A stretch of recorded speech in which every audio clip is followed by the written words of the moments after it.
हर हर महादेव सभी को।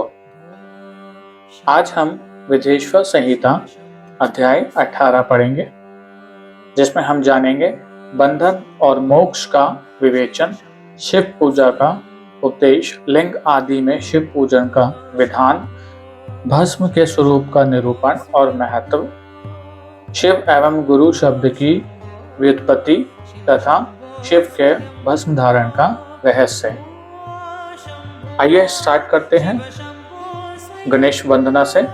वक्रतुंड महाकाय सूर्यकोटि समप्रभा निर्विघ्न कुरु मे देव सर्वकार्येषु सर्वदा। ऋषि बोले, सर्वज्ञों में श्रेष्ठ सूत जी, बंधन और मोक्ष का स्वरूप क्या है, ये हमें बताइए। सूत जी ने कहा, महर्षियों, मैं बंधन और मोक्ष का स्वरूप तथा मोक्ष के उपाय का वर्णन करूंगा, तुम लोग आदर पूर्वक सुनो। जो प्रकृति आदि 8 बंधनों से बंधा हुआ है वह जीव बद्ध कहलाता है, और जो उन 8 बंधनों से छूटा हुआ है उसे मुक्त कहते हैं। प्रकृति आदि को वश में कर लेना मोक्ष कहलाता है। बंधन आगंतुक है और मोक्ष स्वतः सिद्ध है। तो आगंतुक मतलब कि अचानक आ जाने वाला, तो बंधन जो होता है वो अचानक ही आ जाता है, और जो मोक्ष है वो मोक्ष जो है वो पहले से ही सिद्ध है।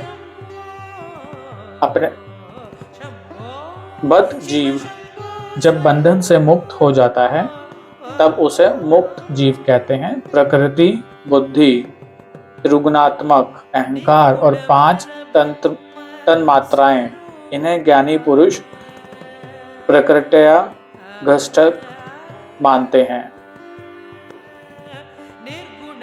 प्रकृति आदि 8 तत्वों के समूह से देह की उत्पत्ति हुई है। देह से कर्म उत्पन्न होता है और फिर कर्म से नूतन देह की उत्पत्ति होती है। देह मतलब कि हमारा शरीर।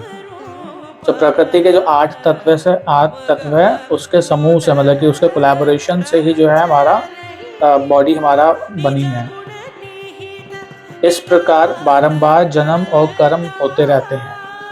शरीर को स्थूल, सूक्ष्म और कारण के भेद से 3 प्रकार का जानना चाहिए। स्थूल शरीर व्यापार कराने वाला, सूक्ष्म शरीर इंद्रिय भोग प्रदान करने वाला तथा कारण शरीर आत्मानंद की अनुभूति कराने वाला कहा गया है। जीव को उसके प्रारब्ध कर्मानुसार सुख दुख प्राप्त होते हैं। मतलब कि हमने जो पास्ट लाइफ में जो भी हमने कर्म किया उसके अनुसार ही, उसके अकॉर्डिंग ही हमें नेक्स्ट लाइफ में सुख मिलता है या दुख जो भी मिलता है वो हमें उसके अनुसार ही मिलता है। वह अपने पुण्य कर्मों के फलस्वरूप सुख और पाप कर्मों के फलस्वरूप दुख का उपभोग करता है। अतः कर्म पाश से बंधा हुआ जीव अपने त्रिविध शरीर से होने वाले शुभाशुभ कर्मों द्वारा सदा चक्र की भांति बारंबार घुमाया जाता है। तो त्रिविध का मतलब होता है 3 तरह का। इस चक्रवत भ्रमण की निवृत्ति के लिए चक्रकर्ता का स्तवन एवं आराधन करना चाहिए। प्रकृति आदि जो 8 आश बतलाए गए हैं उनका समुदाय ही महाचक्र है, और जो प्रकृति से परे है वह परमात्मा शिव है। भगवान महेश्वर की प्रकृति और आदि महाचक्र के कर्ता हैं, क्योंकि वे प्रकृति से परे हैं। जैसे बकायन नामक वृक्ष का थाला जल को पीता और उगलता है, उसी प्रकार शिव प्रकृति आदि को अपने वश में करके उस पर शासन करते हैं। उन्होंने सबको वश में कर लिया है, इसलिए वह शिव कहे गए हैं। शिव ही सर्वज्ञ, परिपूर्ण तथा निःस्पृह है। निःस्पृह मतलब कि जो कामना, जिनको कोई कामना, कोई इच्छा नहीं होती, उसको हम निःस्पृह कहते हैं। सर्वज्ञता, तृप्ति, अनादि बोध, स्वतंत्रता, नित्य अलुप्त शक्ति से संयुक्त होना और अपने भीतर अनंत शक्तियों को धारण करना, महेश्वर के इन 6 प्रकार के मानसिक ऐश्वर्यों को केवल वेद जानता है। अतः भगवान शिव के अनुग्रह से ही प्रकृति आदि 8 तत्व वश में होते हैं। भगवान शिव का कृपा प्रसाद प्राप्त करने के लिए उन्हीं का पूजन करना चाहिए। यदि कहें शिव तो परिपूर्ण है, निष्प्रह है, उनकी पूजा कैसे हो सकती है? तो उसका उत्तर यह है कि भगवान शिव के उद्देश्य से उनकी प्रसन्नता के लिए किया हुआ सत्कर्म उनके कृपा प्रसाद को प्राप्त कराने वाला होता है। तो अच्छे कर्म करके भी हम उनकी जो है कृपा को पा सकते हैं। शिवलिंग में शिव की प्रतिमा में तथा शिव भक्त जनों में शिव की भावना करके उनकी प्रसन्नता के लिए पूजा करनी चाहिए। वह पूजन शरीर से, मन से, वाणी से और धन से भी किया जा सकता है। उस पूजा से महेश्वर शिव जो प्रकृति से परे हैं, पूजक पर विशेष कृपा करते हैं और उनका वह कृपा प्रसाद सत्य होता है। शिव की कृपा से कर्म आदि सभी बंधन अपने वश में हो जाते हैं। कर्म से लेकर प्रकृति पर्यंत सब कुछ जब वश में हो जाता है तब वह जीव मुक्त कहलाता है और स्वात्माराम रूप से विराजमान होता है। परमेश्वर शिव की कृपा से जब कर्म जनित शरीर अपने वश में हो जाता है तब भगवान शिव के लोक में निवास का सौभाग्य प्राप्त होता है। इसी को सालोक्य मुक्ति कहते हैं। जब तन मात्राएं वश में हो जाती हैं तब जीव जगदम्बा सहित शिव का सामीप्य प्राप्त कर लेता है। यह सामीप्य मुक्ति है, मतलब कि सामीप्य प्राप्त कर लेता है, मतलब कि शिव के पास पहुंच जाता है। तो जब जो शिव के पास पहुंच गया उसको मुक्ति मिल गई। उसके आयुध आदि और क्रिया आदि सब कुछ भगवान शिव के समान हो जाती है। भगवान का महाप्रसाद प्राप्त होने पर बुद्धि भी वश में हो जाती है। बुद्धि प्रकृति का कार्य है, उसका वश में होना साष्टी मुक्ति कहा गया है। साष्टी मुक्ति मतलब कि 5 प्रकार की मोक्ष अवस्थाओं में से एक। तो जो 5 प्रकार की जो मोक्ष अवस्था होती हैं उसमें से ये एक है जहाँ भक्त और भगवान के समान भक्त को जो है भगवान के समान शक्ति, ऐश्वर्य और अधिकार जो है प्राप्त हो जाता है।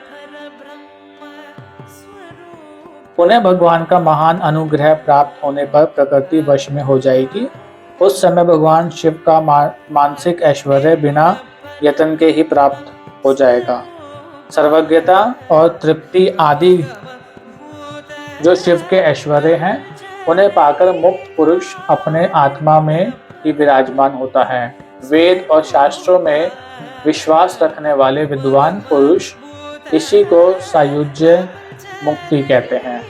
इस प्रकार लिंग आदि में शिव की पूजा करने से क्रमशः मुक्ति स्वतः प्राप्त हो जाती है। इसलिए शिव का कृपा प्रसाद प्राप्त करने के लिए तत्संबंधी क्रिया आदि के द्वारा उन्हीं का पूजन करना चाहिए। शिव क्रिया, शिव तप, शिव मंत्र जप, शिव ज्ञान और शिव ध्यान के लिए सदा उत्तरोत्तर अभ्यास बढ़ाना चाहिए। प्रतिदिन प्रातःकाल से रात को सोते समय तक और जन्म काल से लेकर मृत्यु पर्यंत सारा समय भगवान शिव के चिंतन में ही बिताना चाहिए। सज्ञोजात आदि मंत्रों तथा नाना प्रकार के पुष्पों से जो शिव की पूजा करता है वह शिव को ही प्राप्त होगा। ऋषि बोले, उत्तम व्रत का पालन करने वाले सूत जी लिंग आदि में शिव जी की पूजा का क्या विधान है, ये हमें बताइए। सूत जी कहा, द्विजो, मैं लिंगों के क्रम का यथावत वर्णन कर रहा हूँ, तुम सब लोग सुनो। वह प्रणव की समस्त अभीष्ट वस्तुओं को देने वाला प्रथम लिंग है।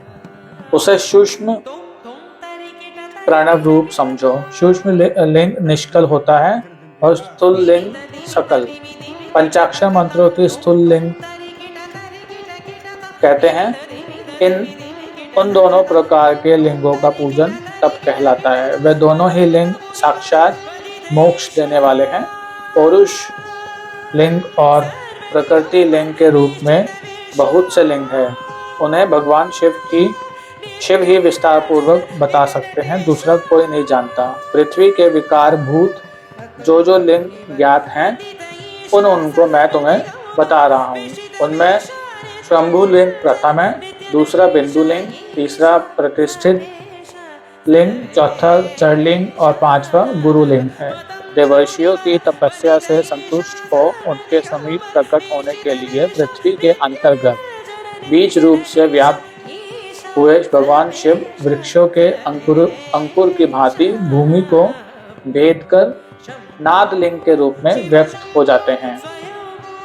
वे स्वतः व्यक्त हुए शिव ही स्वयं प्रकट होने के कारण स्वयंभू नाम धारण करते हैं। ज्ञानी जन उन्हें स्वयंभू लिंग के रूप में जानते हैं।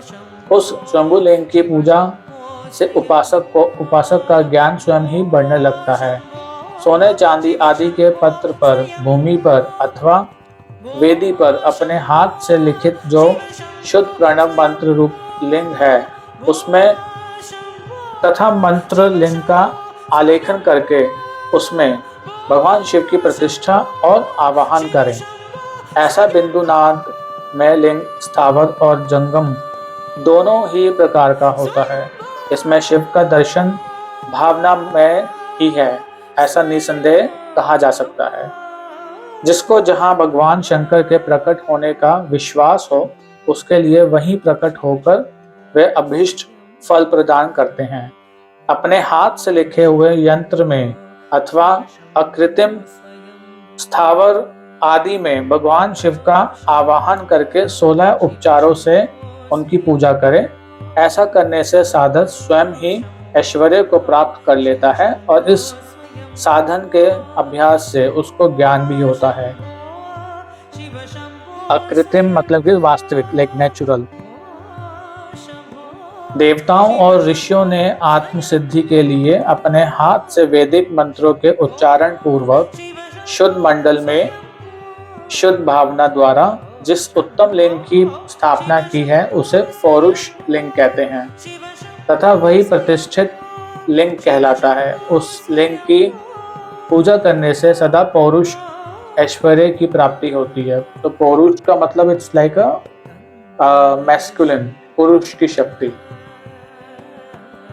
महान ब्राह्मण और महाधनी राजा किसी कारीगर से शिवलिंग का निर्माण कराकर जो मंत्र पूर्वक उसकी स्थापना करते हैं उनके द्वारा स्थापित हुआ वह लिंग भी प्रतिष्ठित लिंग कहलाता है, किंतु वह प्रकृत लिंग है, इसलिए प्राकृत ऐश्वर्य भोग को ही देने वाला होता है। जो शक्तिशाली और नित्य होता है उसे पौरुष कहते हैं तथा जो दुर्बल और अनित्य होता है वह प्राकृत कहलाता है।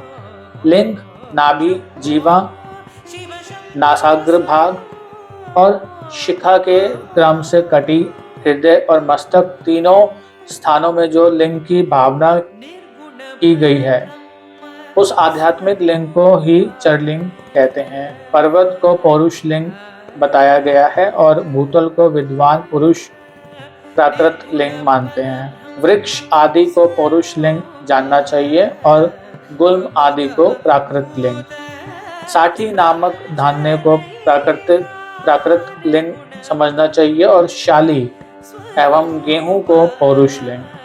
अणिमा आदि आठों सिद्धियों को देने वाला जो ऐश्वर्य है उसे पौरुष ऐश्वर्य जानना चाहिए। सुंदर स्त्री तथा धन आदि विषयों को आस्तिक पुरुष प्राकृत ऐश्वर्य कहते हैं। चरलिंगों में सबसे प्रथम रसलिंग का वर्णन किया जाता है। रसलिंग ब्राह्मणों को उनकी सारी अभीष्ट वस्तुओं को देने वाला है। शुभ कारक बाणलिंग क्षत्रियों को महान राज्य की प्राप्ति कराने वाला है। स्वर्णलिंग वैश्यों को महाधनपति का पद प्रदान करने वाला है तथा सुंदर शिवलिंग शूद्रों को महाशुद्धि देने वाला है। स्फटिक में लिंग तथा बाण लिंग सब लोगों को उनकी समस्त कामनाएं प्रदान करते हैं। अपना ना हो तो दूसरे का स्फटिक या बाण लिंग भी पूजा के लिए निषिद्ध नहीं है। स्त्रियों विशेषतः सद्भाव के लिए पार्थिव लिंग की पूजा का विधान है। प्रवृत्ति मार्ग में स्थित विधवाओं के लिए स्फटिक लिंग की पूजा बताई गई है, परंतु विरक्त विधवाओं के लिए रसलिंग की पूजा को ही श्रेष्ठ कहा गया है। उत्तम व्रत का पालन करने वाले महर्षियों बचपने में, जवानी में और बुढ़ापे में भी शुद्ध स्फटिक में शिवलिंग का पूजन स्त्रियों को समस्त भोग प्रदान करने वाला है। ग्रहासक्त स्त्रियों के लिए तीर्थ पूजा भूतल पर संपूर्ण अभिष्ट को देने वाली है। प्रवृत्ति मार्ग में चलने वाला पुरुष सुपात्र गुरु के सहयोग से ये समस्त पूजा कर्म संपन्न करें। इष्ट देव का अभिषेक करने के पश्चात अगहनी के चावल से बने हुए खीर आदि पकवानों द्वारा नैवेद्य अर्पण करें। पूजा के अंत में शिवलिंग को संपुट में पधराकर घर के भीतर पृथक रख दें। अगर घर के भीतर अलग रख दें, सेपरेटली उनको रख दें। जो निवृत्ति मार्गी पुरुष हैं उनके लिए हाथ पर ही शिवलिंग पूजा का विधान है। उन्हें भिक्षादि से प्राप्त हुए अपने भोजन को ही नैवेद्य रूप में निवेदित करना चाहिए। निवृत्त पुरुषों के लिए सूक्ष्म लिंग ही श्रेष्ठ बताया जाता है। वे विभूति के द्वारा पूजन करें और विभूति को ही नैवेद्य रूप से निवेदित भी करें। पूजा करके उस लिंग को सदा अपने मस्तक पर धारण करें। विभूति 3 प्रकार की बताई गई है: लोकाग्नि जनित, वेदाग्नि जनित और शिवाग्नि जनित। लोकाग्नि जनित या लौकिक भस्म को द्रव्यों की शुद्धि के लिए लाकर रखें। मिट्टी, लकड़ी और लोहे के पात्रों की, धान्यों की, तिल आदि द्रव्यों की, वस्त्र आदि की तथा पर्युषित वस्तुओं की भस्म से शुद्धि होती है। पर्युषित का मतलब होता है मतलब कि बासी भोजन या पुराने फल, जो पुरानी चीज है, जो बासी है। कुत्ते आदि से दूषित हुए पात्रों की भी भस्म से ही शुद्धि मानी गई है। वस्तु विशेष की शुद्धि के लिए यथा योग्य सजल अथवा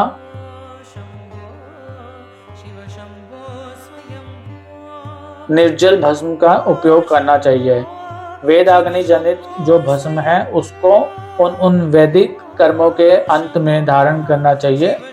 मंत्र और क्रिया से जनित जो होम कर्म है, मतलब जो हवन करवाते हैं, जो हवन करवाने का जो कर्म किया जाता है, वह अग्नि में भस्म का रूप धारण करता है।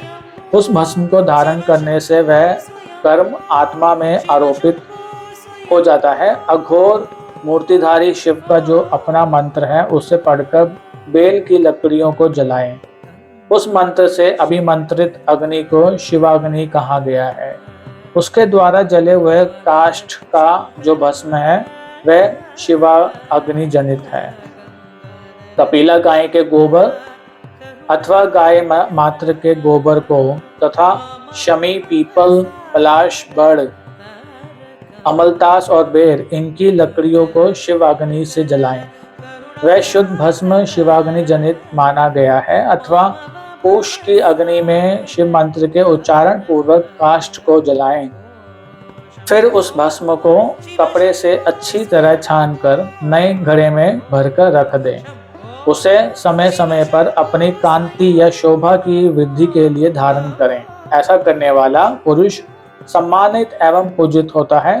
पूर्व काल में भगवान शिव ने भस्म शब्द का ऐसा ही अर्थ प्रकट किया था। जैसे राजा अपने राज्य में सारभूत कर को ग्रहण करता है, जैसे मनुष्य सस्य आदि को जलाकर उसका सार ग्रहण करते हैं, तथा जैसे जठरानल नाना प्रकार के भक्ष्य, भोज्य आदि पदार्थों को भारी मात्रा में ग्रहण करके जलाकर सारतर वस्तु ग्रहण करता और उस सारतर वस्तुओं से स्वदेह का पोषण करता है, उसी प्रकार प्रपंचकर्ता परमेश्वर शिव ने भी अपने में आधे रूप से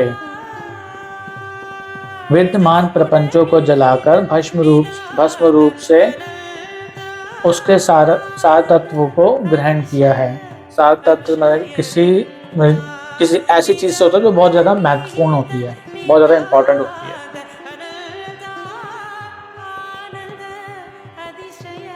प्रपंचों को दग्ध करके शिव ने उसके भस्म को अपने शरीर में लगाया है। राख भभूत पोतने के बहाने जगत के सार को ही ग्रहण किया है। अपने शरीर में अपने लिए रत्न स्वरूप भस्म को इस प्रकार स्थापित किया है। आकाश के सार तत्व से केश, वायु के सार तत्व से मुख, अग्नि के सार तत्व से हृदय, जल के सार तत्व से कटिभाग और पृथ्वी के सार तत्व से घुटनों को धारण किया है। इसी तरह उनके सारे अंग विभिन्न वस्तुओं के सार रूप हैं। महेश्वर ने अपने ललाट में तिलक रूप से जो त्रिपुंड धारण किया हुआ है, ललाट मतलब कि फोरहेड पे जो उन्होंने 3 जो लाइनें लगाई होती हैं उसको हम त्रिपुंड कहते हैं। वह ब्रह्मा, विष्णु और रुद्र का सार तत्व है। वे इन सब वस्तुओं को जगत के अभ्युदय का हेतु मानते हैं। इन भगवान शिव ने ही प्रपंच के सार सर्वस्व को अपने वश में किया है, अतः इन्हें अपने वश में करने वाला दूसरा कोई नहीं है। जैसे समस्त मृगों का हिंसक मृग सिंह कहलाता है और उसकी हिंसा करने वाला दूसरा कोई मृग नहीं है, अतएव उसे सिंह कहा गया है। शकार का अर्थ है नित्य सुख एवं आनंद। विकार का अर्थ है पुरुष और वकार का अर्थ है अमृत स्वरूप शक्ति। इन सब का सम्मिलित रूप ही शिव कहलाता है। अतः इस रूप में भगवान शिव को अपना आत्मा मानकर उनकी पूजा करनी चाहिए। अतः पहले अपने अंगों में भस्म मले, फिर ललाट में उत्तम त्रिपुंड धारण करे। पूजा काल में सजल भस्म का उपयोग होता है और द्रव्य शुद्धि के लिए निर्जल भस्म का। गुणातीत परम शिव राजस आदि स्वीकार गुणों का अवरोध करते हैं, दूर हटाते हैं। इसलिए वह सबके गुरु रूप का आश्रय लेकर स्थित हैं। गुरु विश्वासी शिष्यों के तीनों गुणों को पहले दूर करके फिर उन्हें शिव तत्व का बोध कराते हैं, इसलिए गुरु कहलाते हैं। गुरु की पूजा परमात्मा शिव की ही पूजा है। गुरु के उपयोग से बचा हुआ सारा पदार्थ आत्म शुद्धि करने वाला होता है। गुरु की आज्ञा के बिना उपयोग में लाया हुआ सब कुछ वैसा ही है जैसे चोर चोरी करके लाई हुई वस्तुओं का उपयोग करता है। गुरु से भी विशेष ज्ञानवान पुरुष मिल जाए तो उसे भी यत्न पूर्वक गुरु बना लेना चाहिए। अज्ञान रूपी बंधन से छूटना ही जीव मात्र के लिए साध्य पुरुषार्थ है। अतः जो विशेष ज्ञानवान है वही जीव को उस बंधन से छुड़ा सकता है। जन्म और मरण रूप द्वंद्वों को भगवान शिव की माया ने ही अर्पित किया है। जो इन दोनों को शिव की माया को ही अर्पित कर देता है वह फिर शरीर के बंधन में नहीं पड़ता। जब तक शरीर रहता है तब तक जो क्रिया के ही अधीन है वह जीव बद्ध कहलाता है। स्थूल, सूक्ष्म और कारण तीनों शरीरों को वश में कर लेने पर जीव का मोक्ष हो जाता है, ऐसा ज्ञानी पुरुषों का कथन है। माया चक्र के निर्माता भगवान शिव ही परम कारण हैं। वे अपनी माया के दिए हुए द्वंद्वों का स्वयं ही परिमार्जन करते हैं। अतः शिव के द्वारा कल्पित हुआ द्वंद्व उन्हीं को समर्पित कर देना चाहिए। जो शिव की पूजा में तत्पर हो वह मौन रहे, सत्य आदि गुणों से संयुक्त हो तथा क्रिया, जप, तप, ज्ञान और ध्यान से एक एक का अनुष्ठान करता रहे। ऐश्वर्य, दिव्य शरीर की प्राप्ति, ज्ञान का उदय, अज्ञान का निवारण और भगवान शिव के सामीप्य का लाभ, ये क्रमशः क्रिया आदि के फल हैं। निष्काम कर्म करने से अज्ञान का निवारण हो जाने के कारण शिव भक्त पुरुष उसके यथोक्त फल को पाता है। शिव भक्त पुरुष देश काल शरीर और धन के अनुसार यथा योग्य क्रिया आदि का अनुष्ठान करें। न्यायोपार्जित उत्तम धन से निर्वाह करते हुए विद्वान पुरुष शिव के स्थान में निवास करें। जीव हिंसा आदि से रहित और अत्यंत कलेश शून्य जीवन बिताते हुए पंचाक्षर मंत्र के जप से अभिमंत्रित अन्न और जल को सुख स्वरूप माना गया है। अथवा कहते हैं कि दरिद्र पुरुष के लिए भिक्षा से प्राप्त हुआ अन्न ज्ञान देने वाला होता है। शिव भक्त को भिक्षान प्राप्त हो तो वह शिव भक्ति को बढ़ाता है। शिव योगी पुरुष भिक्षान को शंभुस्त्र कहते हैं। जिस किसी भी उपाय से जहाँ कहीं भी भूतल पर शुद्ध अन्न का भोजन करते हुए सदा मौन भाव से रहें और अपने साधन का रहस्य किसी पर प्रकट ना करें। भक्तों के समक्ष ही शिव के महात्म्य को प्रकाशित करें। शिव मंत्र के रहस्यों को भगवान शिव ही जानते हैं, दूसरा नहीं। अध्याय 18 समाप्त। हर हर महादेव। जय शिव शंकर।